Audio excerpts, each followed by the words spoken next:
do it to you. We went to the Duelist Advanced sneak peek, and we didn't got not one, but two tops yet again. Y'all remember the last time I did this?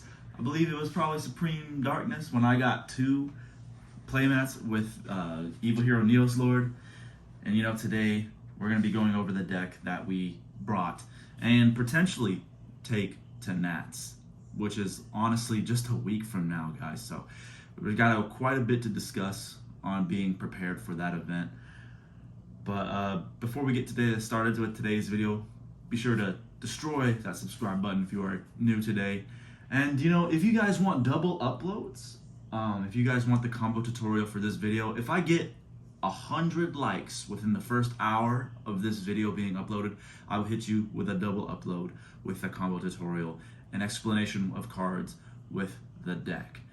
So let's get started with on why I decided to build Fiendsmith Hero for this event. Guys, I know most of you don't really want to squeeze another engine in Hero because, you know, I get it. Like, I like it too. I didn't like doing it before, but this is honestly what we got to do to compete right now, you guys. Because of the format and the way hand traps are, like Droll, the Moltramies, with playing Hero, you can't really make a half board as well underneath a Moltramie or even Droll and Lockbird at that, because, you know, you go Hero Lives, you've already paid half your life.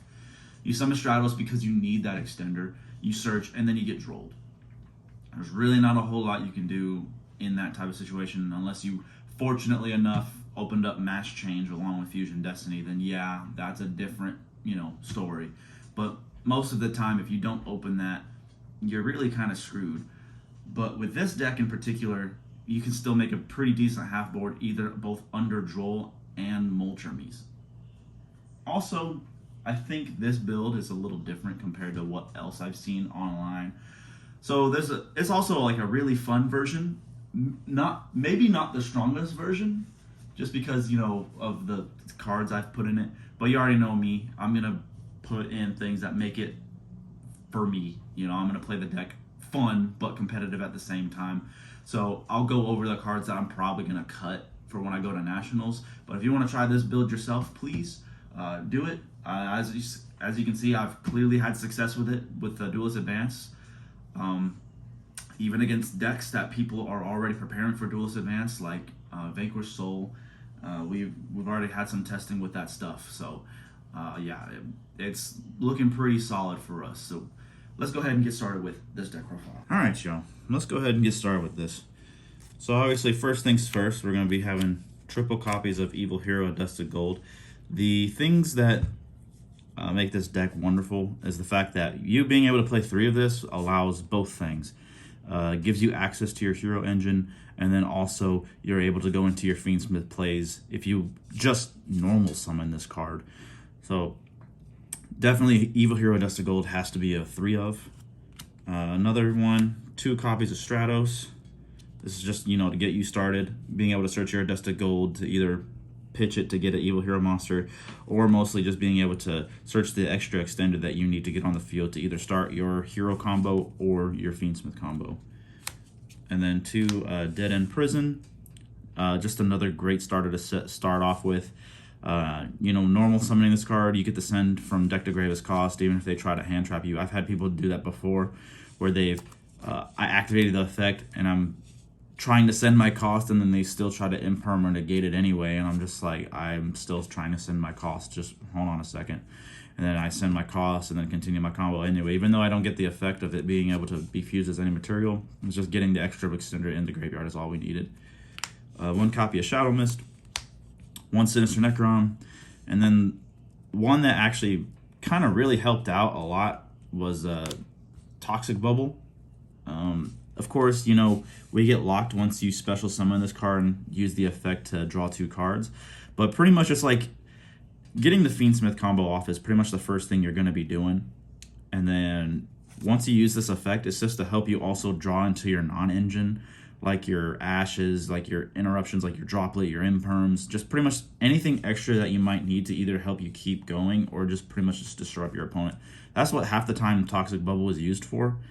was to help me draw into like my side deck and everything like that. Like it happened in one game where I summoned him. I drew a droplets and a strike, and I was like, that's literally exactly what I put you in this deck for, was just for that. And then of course, when Infernal Rider, we got to play this card.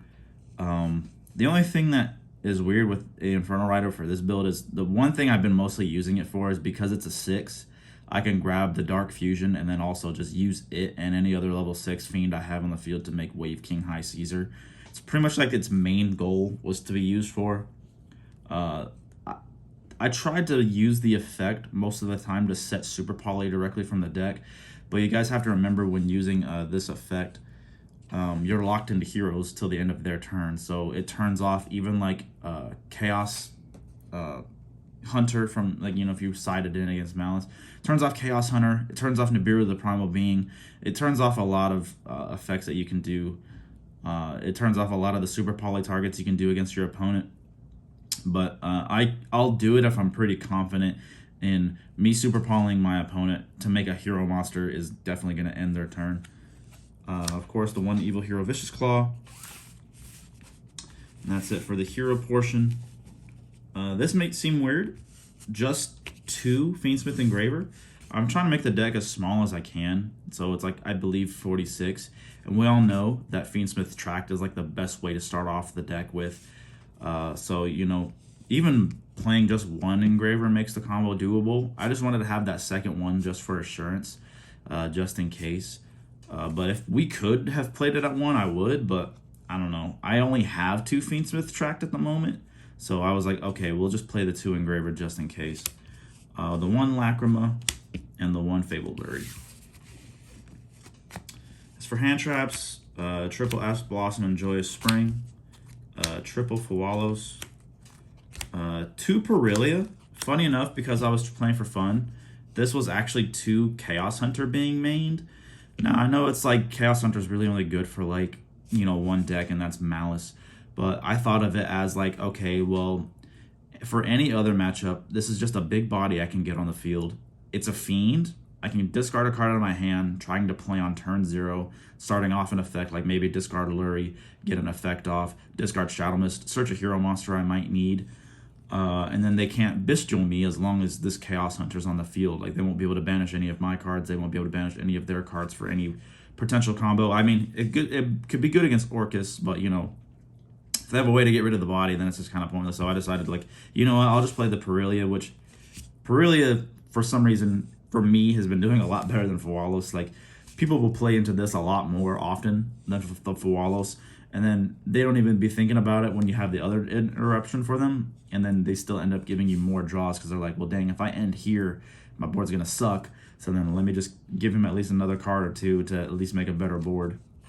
And then, of course, the card that everybody, doesn't respect enough, Nibiru the Primal Being. Of course, with the build this is not also just for interrupting my opponent. It's also because I can fuse it off and make a monster against my opponent. Now for spells, obviously Triple Hero Lives, gets everything going for paying half-life just to get the ball rolling. Premature Lives Resolving, just and any monster in your hand just guarantees full Fiendsmith combo even after you get drolled, because then you can just normal summon Make Moon and then just keep going with your combo. So Hero Lives Resolving basically just guarantees you getting to combo.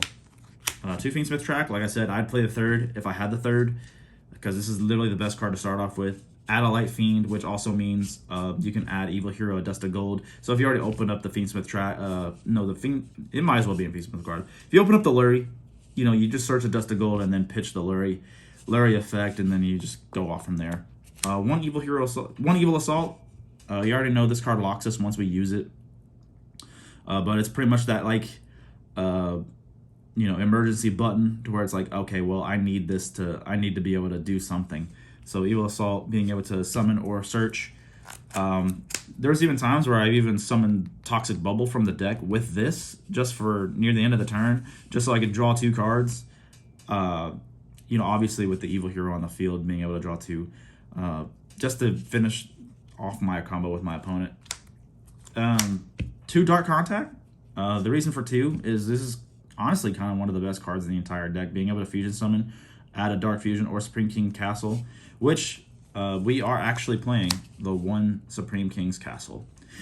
So if we want to be real, this is very cuttable from the deck. I also wanted to play Elemental Hero Neos just to make it easier to make Neos Lord. So I was thinking, what do I want to play more? The Brick Neos or a field spell that I can still kind of manipulate with this deck and, you know, still be able to do something at least with it other than just looking at Neos in my hand like, well, this is only useless if I'm going to actually do this for making Neos Lord. So I went with the castle because, you know, when a Fiend monster is in battle, you can send an Evil Hero monster from your deck to your graveyard to boost the attack. So most of the time, if this was going to actually happen, because, you know, with the Dusted Gold and Dark Contact, if you had a lot in your hand, you know, maybe you'd search this, but half the time if you're going to use this card, you're going to, you know, you're not really going to be searching this as you would any other follow-up or extender. But if you do open it, you know, it does have its values of being able to boost your Fiends, you know, get an Evil Hero in the graveyard you might need. Like the main thing I was wanting to do is if I never got the Vicious Claws in the graveyard, if something was to be battled, you know, like, because Toxic Bubble is going to be mostly just sitting on the field because, you know, I'm not able to link it off for anything because once you summon it, you're locked into hero. So it's either there as, you know, you'll use a Super Poly to take one of my opponent's cards, because half the time it's there as a distraction. Because half the time they don't really think about, oh, I'm trying to make Evil Hero Malicious Bane. I'm just waiting for them to get a level 5 or higher monster on their field. I have this Toxic Bubble that's not doing anything on my side of the field, not threatening my opponent in any way. I'm going to use it and one of their guys to make Bane. But if they did battle, I'd use Supreme King's Castle to dump the Vicious Claws. Obviously, Toxic Bubble is going to get ran over because I had him in defense. Therefore, once the Toxic Bubble dies, you trigger the Vicious Claw. Vicious Claw will summon and then pop a card on their side of the field. That was mostly what it was used for. And also, you can use Fiendsmith Sequence along with Castle, because this allows you to use other resources other than fusion summoning, you know, other than Dark Fusion. So with Sequence on the field, you are able to use Castle to make any Evil Hero you want, basically. Because half the time on my end board, Sequence is still there if I'm not making Desiree. But if Sequence is there still on the follow-up or the crackback, you can use it to make any Evil Hero you want. And I thought that was the funnest thing with this castle. But in honesty, I talked about it too long, but this is very cuttable. For obvious reasons, Dark Fusion, Dark Calling, and then, of course, we already talked about it, 2 Super Poly. I could play the 3rd, because I kind of would rather want to just see it for either cracking the board, because I don't really want to use the Rider to set it, because, you know, of obvious reasons.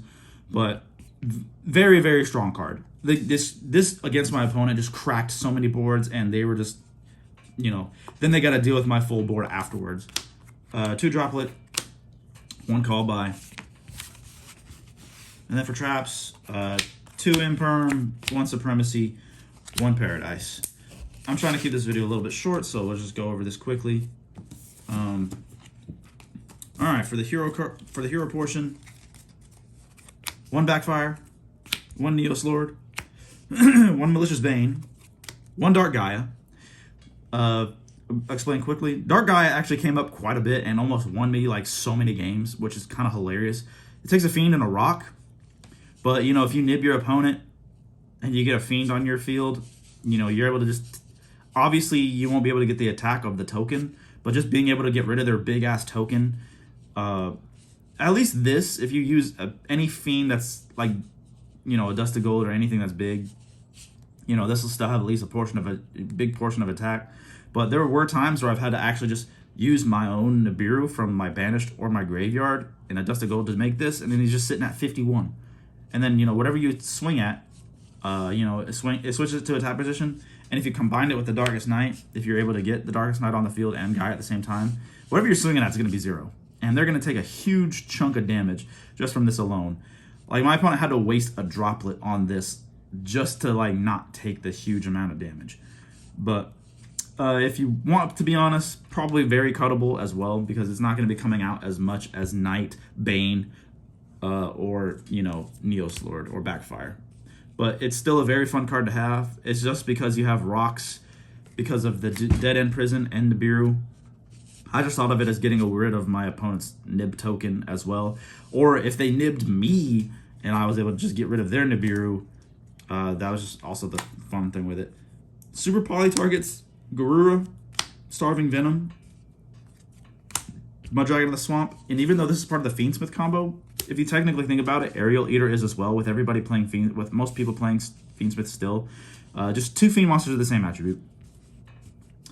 So if you like Super Poly them as they made Desiree, and you know they didn't equip Sequence yet, you could just Super Poly the 2 away, make this. Yeah, sure, they can send this away with Desiree, but not before, you know, you get to activate its effect by dumping a Fiend monster in your graveyard, so you still get its combo off anyway. And it's level 6, so you obviously make it for a Wave King High Caesar, which is obviously going to be in the deck, like I said. Very powerful card.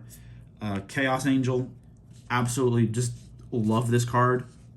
For a trick that y'all might have never thought about, if you've Super Poly'd your opponent to make Mudragon of the Swamp, call Dark, and then get your Engraver out on the field, and then now you have this just massive unaffected Chaos Angel.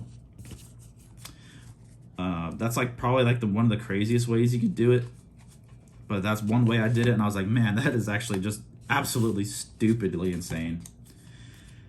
1 Desiree, 1 Moon, 1 Requiem, and 1 Sequence. There are other cards I obviously wanted to put in this deck, but obviously the extra deck space is really, really, really tight. I want to put SP Little Knight in there. I wanted to put, I don't know why I always forget the Link 3 for the Fiendsmith. I wanted to put, Agamde. I wanted to put Agamde in there, and then I wanted to put Abaku. But we wanted to have fun with like Super Poly being, and I really, really heavily enjoyed doing the Super Poly build, just being able to just break any of my opponent's boards with it. Setting it off the Infernal Rider just terrifies the absolute hell out of them. But yeah, this is going to be pretty much it for this deck profile, you guys. So I'm going to be doing a combo tutorial or a card explanation with this deck. So like I said before, if you guys get 100 likes within the first hour of this video's upload, I will double upload the same day that video. But yeah, you guys, this is pretty much going to be it for your boy Trinity Wolf, and I will see you guys in the next one.